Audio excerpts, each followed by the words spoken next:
So let's move that. Oh, okay, all right. I need you not let me move that. Okay, fine.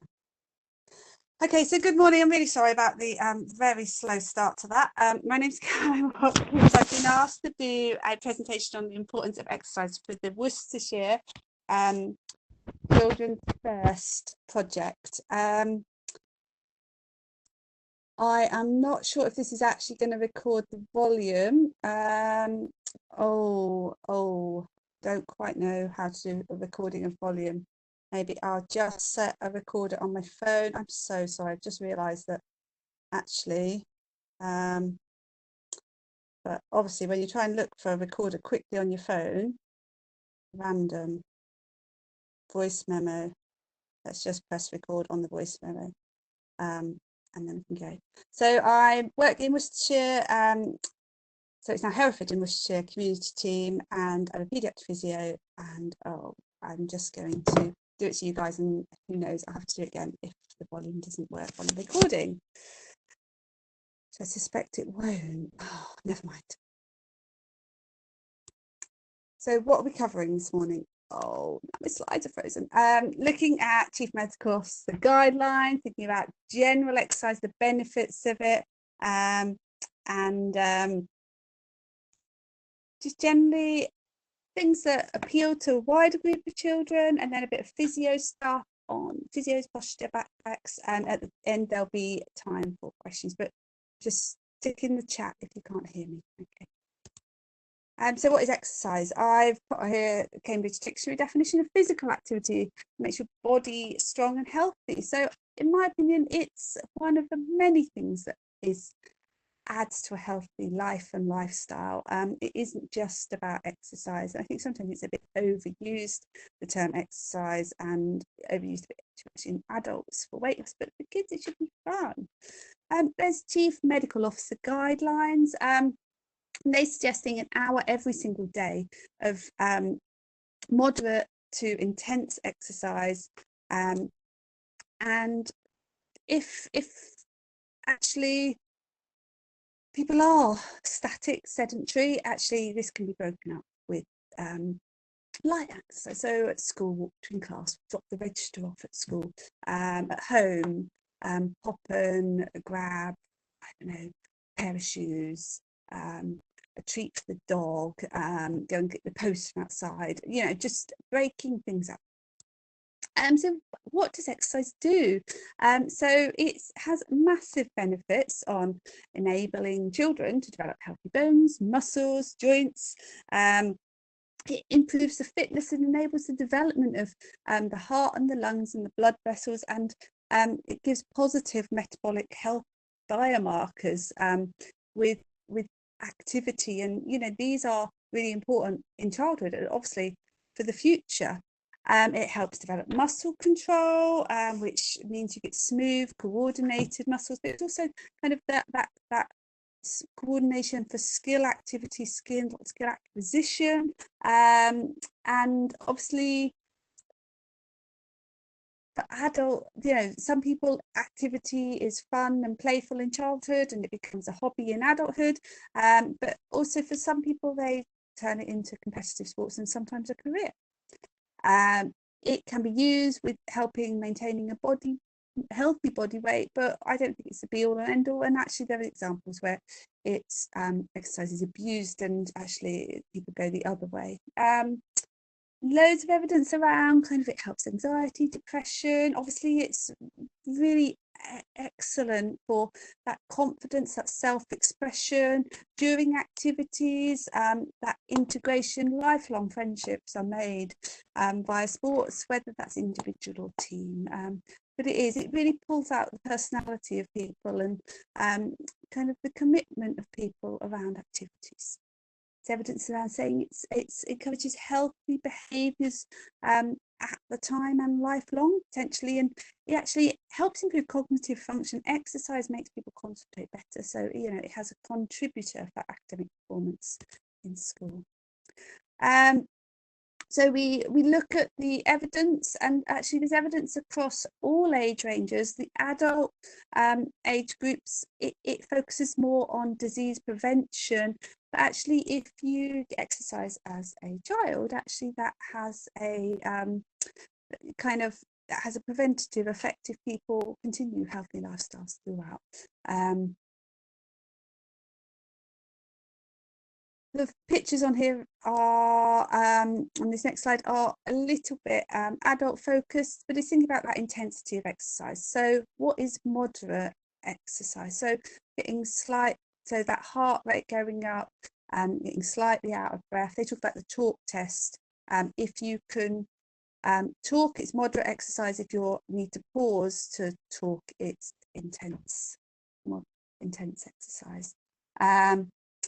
And kind of what is light activity. So we've already talked about this really, but actually it's you know, I'm not expecting the kids to start cleaning the windows and cleaning my car and taking out the rubbish, but you know, actually it's really important that they're part of everyday home activities. So physical activity, you know, it's play, it's games, it's sports.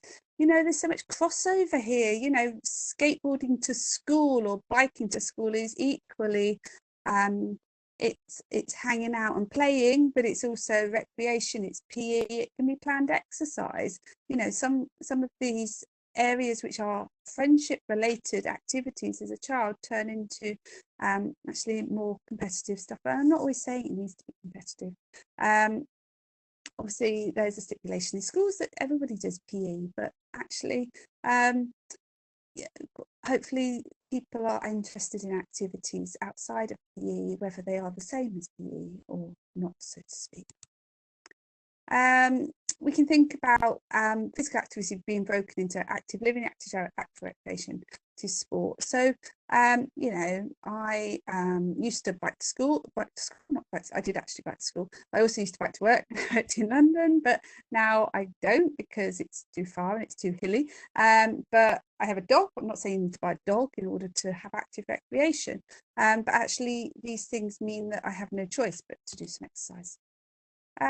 So anything counts for activity, and the key thing is that it's fun. Okay, so you know, cadets, brownies, cubs, they all do loads of activities, loads of games, you know, that ladder game and musical chairs. Kids parties are exercise, and play is exercise. You know, actually as kids get older they maybe become a bit more self-conscious and they maybe don't do as many of these things, but actually it's thinking there's more modern options of trendy sports out there. You know, the council are building skate parks, and it's thinking if there's activities on your doorstep, such as a basketball court next door or a sports hall next door or a skate park next door, actually maybe you are more likely just to pop outside and do activities. There's been a potentially a global phenomenon of the park runs, and there's junior park runs. So actually, they are they've took the world as a storm, probably pre-COVID, but actually it just shows that there probably was a need for a bit more organised activity out there. I think kids last 10-15 years way more it's kind of things around scooters, and so no, absolutely anything counts, but it's really and it's not just parents' responsibility, it's not just schools' responsibility, it's the council, local governments and central government's responsibility. And actually think about all the facilities that have been built because of lottery funding. And so it's like, actually if there isn't anything where you live, kind of the council have a duty to listen to local residents and consider that. And there's one, yeah, primary activities I think are more fun, but secondary become a little bit more formal, so to speak. So postures, bags and footwear. So, you know, I think that there is a sense that technology makes posture worse. So phones, laptops, computers, but actually if you think about written exams, there posture's no better really with writing. And thinking about the benefits of good posture. So I've put on YouTube address there, which actually is quite a nice kind of animation. I put some things on this slide around healthy working move, so it's postures and how to make postures for sustained positions as good as possible. The right school bag. So actually, you know, there isn't evidence to say that school bags cause back pain, but obviously in the vulnerable group of children who are at risk and have back pain, it's not going to help. Your posture shouldn't really change when you're wearing a backpack. It suggests it's too heavy. Think about lockers. Don't carry unnecessary items on the day. Minimize the length of time you wear a heavy bag. And actually, you should try and have symmetrical posture when you wear. This bag here is one with a kind of a strap that goes around, so is apparently suggested to be acceptable for posture. Footwear. So you know, having good footwear during growth is really important. You know, your feet should not be working to hold the shoes on. So slip-ons, flip-flops, etc. can be problematic, but potentially it's like anything. I'm not going to say don't wear those things, but if they were the only shoes you wore, maybe less favourable. During growth, our bones get longer, therefore our muscles get stretched and our muscles get weak. So actually, weak shin and foot muscles can be quite a significant source of foot aches and pains during growth, and actually good footwear helps minimise those problems. The technology. So, oh my God, I think parents just, oh, you know, they're exasperated by the idea that all their kids do is tech, but there's so much good tech out there. You know, the I think it's a little bit of an old trend now is the Wii Fits, but my God, those games where you're Chinese chopping and you're canoeing, and like actually they're really energetic. The Fitbits, okay, yes, an expensive kind of gizmo, but actually they tell you to move. So, you know, if you've not moved for 50 minutes, my watch buzzes at me the same move. So, you know, maybe I'll pop to the kitchen and grab a drink. It's a really nice apps for activities. So the Saw Kit one is flexibility, agility, and strength. And I use that with loads of the kids that I treat for kind of general strengthening work. The Get Set Train Smart is brilliant because you pick a sport you like, and then there's 3 levels for that activity. That's really good. And tech means that actually it doesn't matter if it's raining, it doesn't matter if it's the dark evenings, actually that doesn't stop us.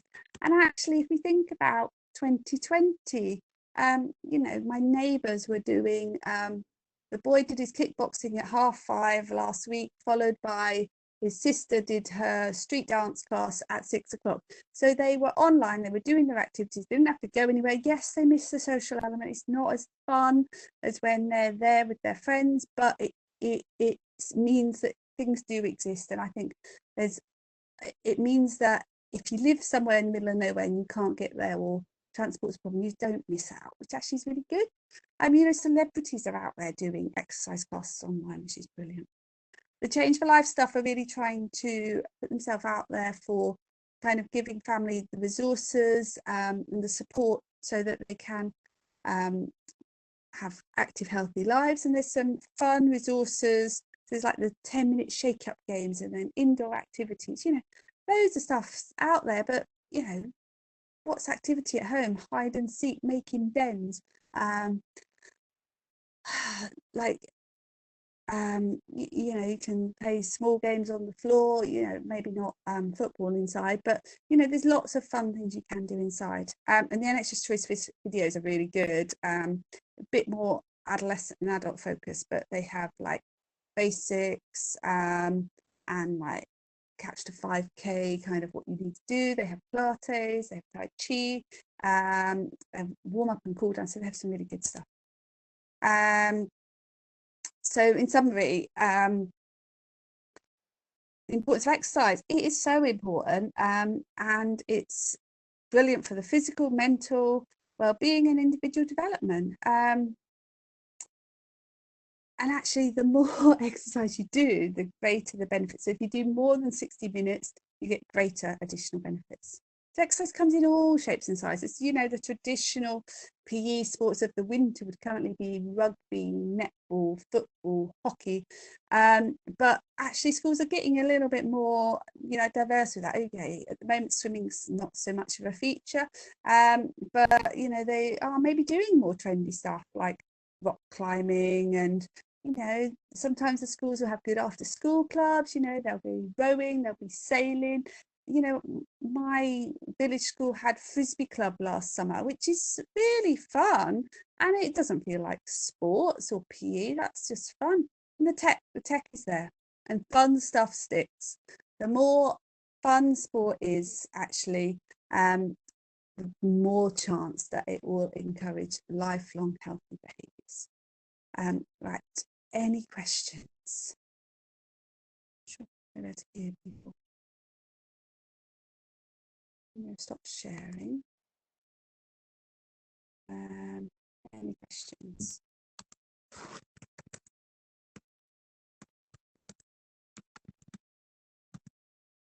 I'm going to stop recording. Stop